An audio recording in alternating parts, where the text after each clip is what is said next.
Good morning and welcome to a beautifully fresh but beautifully sunny ride in Essex on a Sunday morning. Oh man, it is glorious today. And of course, just as I say that, the sun disappears behind the trees. But despite that, we are out on another beautiful Sunday morning ride, going out to, I feel like I say this quite a lot, another one of our favourite cafe spots, Brett's, over in the Rodings of Essex. And there's a good few of us out this morning, so it promises to be a very decent ride. And I should say that although we are just at the beginning of February and we've just had storm Eowyn, I don't know how you say it, that absolutely battered the UK and Ireland with storm winds, and the temperature is still 1 degree. With all the sun that we've had over the last few days, it does genuinely feel like spring is just around the corner. Now I know that might be wishful thinking, but blimey, it's been cold for what feels like about 5 years, so forgive me if I'm looking forward to a bit of sun and warmth. But that aside, when I went into my garage yesterday to get this bike out ready for this morning, I realised that the garage was an absolute tip. Having done multiple bike builds and bike strip downs in there recently, there is kit all over the place, and I could barely get to my turbo trainer, which is my old Decathlon B-Twin 500 SE. And that bike is absolutely bulletproof, and it saw me through quite a number of rides, chief amongst which was my very first London to Paris ride back in 2018. And being the contemplative man that I am, that got me thinking about when I started out cycling and all the things I've learned since then. And that led me to thinking that I could talk to you guys about the top 10 things I wish I'd known when I started cycling. So let's have a chat about that.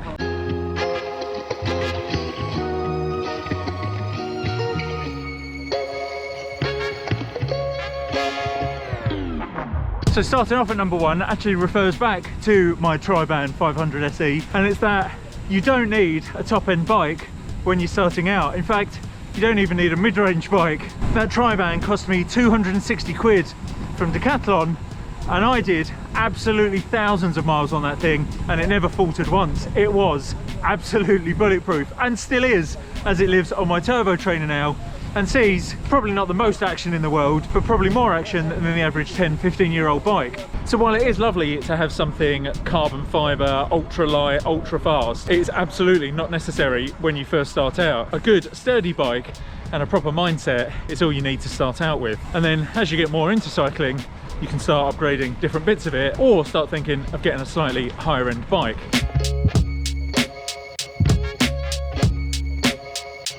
The second thing I wish I'd known is that all weather is your friend if you're prepared. Now, I've spoken about this extensively on previous videos about how having the right kit can make any ride in any weather feel enjoyable. As long as you've got a decent pair of deep winter gloves, some decent merino wool layers and base layers, you can go out in pretty much anything. And I say that as a man who went out last weekend in -6 temperatures in bib shorts. You don't have to follow my lead on that.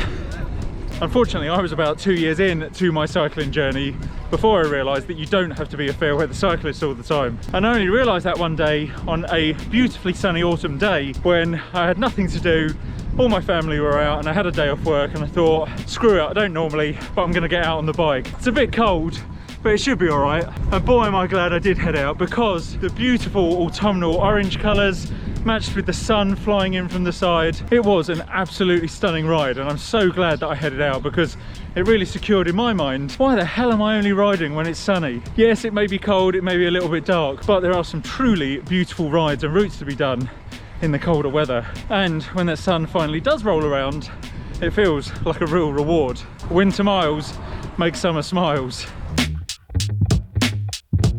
Oh, that was very crunchy icy.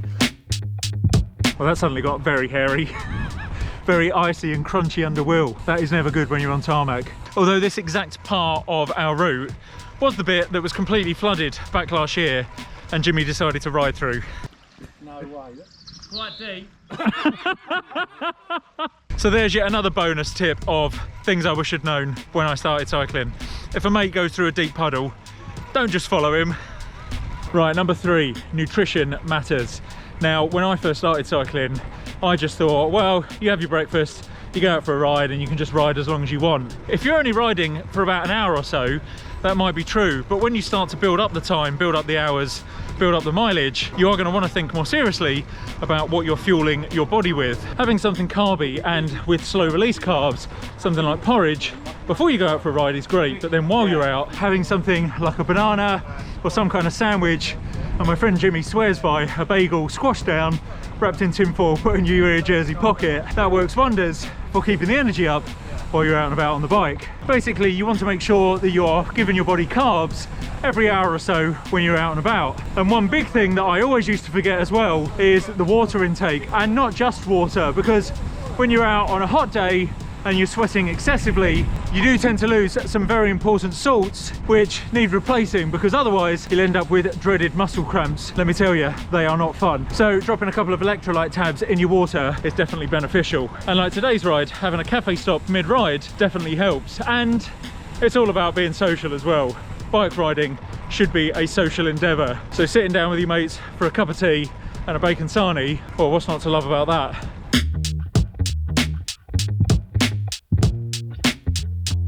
And coming in at number 4, consistency will always win out over intensity. It can sometimes be much better to go out on a number of shorter rides during the week than just one extremely long ride at the weekend. If you're looking to get stronger on the bike, then that will definitely benefit you, as it will also help to condition your body and make you much less likely to sustain an injury. Because when you go out on a super long ride and you just push it a little bit too far, yeah, you can end up with a few aches, pains and sores.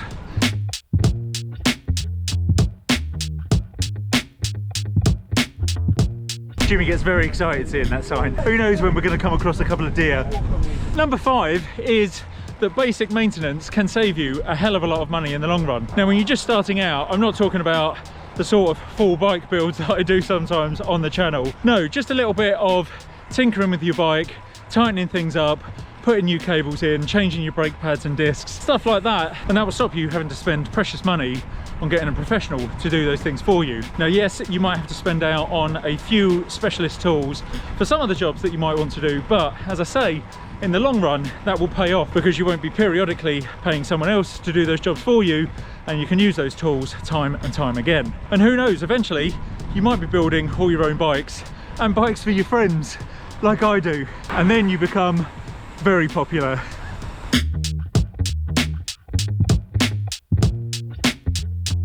Well, having just seen that sign a little way back, we've just seen some deer in a field up ahead, but they're quite a distance off, so I'm going to get my phone out to record them, because this GoPro is not going to catch them that far away. Jimmy, he's getting very excited.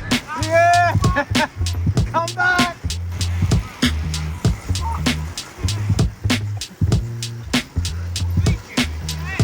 How's that feel, Jimmy? Absolutely amazing. See that? They were there for us. They knew. Oh, that looked weird. So number 6 is, I wish I'd known early on how much of a difference a good saddle could make. But when I first started cycling, I just thought, well, a saddle's a saddle, right? You sit on it, it's going to be painful for a while. That's just cycling. I later found out that's not the case. And of course, everybody's bodies are different, so everyone's going to need a different saddle. But when I first started out, I thought one of those big gel saddles would obviously make you feel more comfortable. I mean, more cushioning, more padding. Obviously that's going to feel more comfortable, but actually it's all to do with the sit bones in your backside. And yes, sit bones are a thing, believe it or not. And so what you need is a saddle where your sit bones sit perfectly on the ridges of it, and they are what takes your weight. By using one of those gel pads, what you're effectively doing is pushing into the muscle of your backside, which after a good while gets very, very uncomfortable. And that will lead to you not enjoying your ride and not enjoying cycling in general. Getting a saddle that fits you perfectly then can absolutely transform your ride. So I would definitely recommend getting yourself to a bike fitter, or at the very least a bike shop that can gauge exactly what saddle you need to really improve the quality of your cycling. Alternatively, you could do what I've done over the years, which is effectively a little bit of trial and error, buy a number of different saddles off AliExpress and then just use the one that feels the best. But that can of course get a little bit expensive. The 7th thing I'd wish I'd known sooner is that riding with a group can be so much more fun than riding on your own. Now this one in fairness is completely individual, because there are people out there who just enjoy riding on their own and only ever want to ride on their own, and that's absolutely fair enough. But for me, as much as I used to enjoy going out by myself for a ride, I didn't really find my passion for cycling until I found this group of reprobates to go out with, and it really upped the enjoyment that I had. Now, I've been quite lucky to fall into a group where I go out with one of my neighbours and a good few guys that live locally to me. And I've always said that we're not exactly a cycling club, more just a group of mates who have all found cycling as a way to socialise and get out of the house a bit more. And I appreciate that not everyone is that lucky. So as I've said before, get yourself over to the British Cycling website, and they've got a massive section on there where you can check up your local area for all the various cycling groups and rides that are going on in your area. So if you don't have any friends yourself that are into cycling, there's always a way to get out and about and meet new people. And talking of riding in a group, let's see if Jimmy's got any tips that he'd wish he'd known sooner when he started riding. So Jimbo, is there anything that you'd wish you'd known sooner? Very much so. When I was first purchasing all the equipment, and literally you'd go out in shorts and, you know, anything sporty. And then I was introduced to the padded shorts and the bib shorts, and I was convinced that you wear underpants underneath. Who wouldn't? The bib shorts are the outer layer. Under the outer layer, your underpants. No one had told me otherwise. I thought it was the norm. Until one day we touched on the discussion and Mr. Treadway was disgusted and disgraced at me for admitting that I had my M&S briefs underneath. I remember us arguing about it. I was convinced. Of course you wear stuff underneath. Of course now, I'm a more experienced cyclist, I couldn't think of anything worse. Why did no one tell me sooner? Get your bib shorts, pants? No. No one told me. We did have a number of conversations about this, not last year. I think last year you were a convo, maybe it was the year before. There were quite a number of heated discussions about whether to wear underwear or not. But I finally coaxed Jimmy out of his underpants and into a single layer of lycra. That is not true. Oh, sorry, yeah, as Stu said, he's never worn a single layer of lycra. He's always got at least 4 or 5 layers on, but at least no pants. So funnily enough, number 8, leading on from what Jimmy's just said about wearing standard sports clothing when you first go out on a bike, is understanding that wind resistance is no joke. Something that I'm finding out on the latter half of this ride today. I think we had a tailwind on the way out and it's very much a headwind on the way back. So wearing the right clothing can be a massive game changer for how fast you can go on the bike. By wearing a baggy running t-shirt and just a pair of running shorts, it's amazing just how much wind you catch and how much slower that will make you. Now I know that skin tight lycra is not the most forgiving of materials, but it is a wonder material when it comes to aerodynamics and helping you to cut through the air with ease. So learning how to deal with wind resistance, be it either with clothing or just making yourself small, getting your elbows in, getting yourself tucked down, it can make a huge difference to the overall speed of your ride.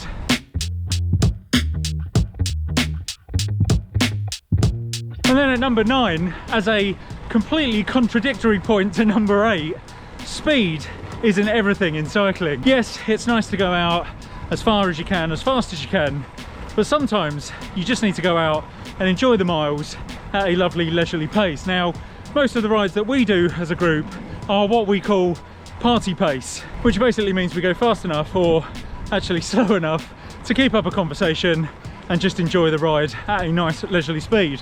Now don't get me wrong, there are points where we will put our heads down and have a proper slog, maybe to get back home or even as a race to the cafe. But largely, as I mentioned earlier, we just come out for the socialising. It's great to see your mates once a week at least, come out, have a good old chat, and as I mentioned in last week's video, just talk some absolute nonsense sometimes. Not only are you benefiting your physical health while you're cycling, but also your mental health while you're socialising. So don't think that going out on your bike has to mean that you have to fly around at 20-25 miles an hour all the time. Right, we've got a couple of miles left of this ride, so let's get back home and we'll talk about the final, and I think most important point.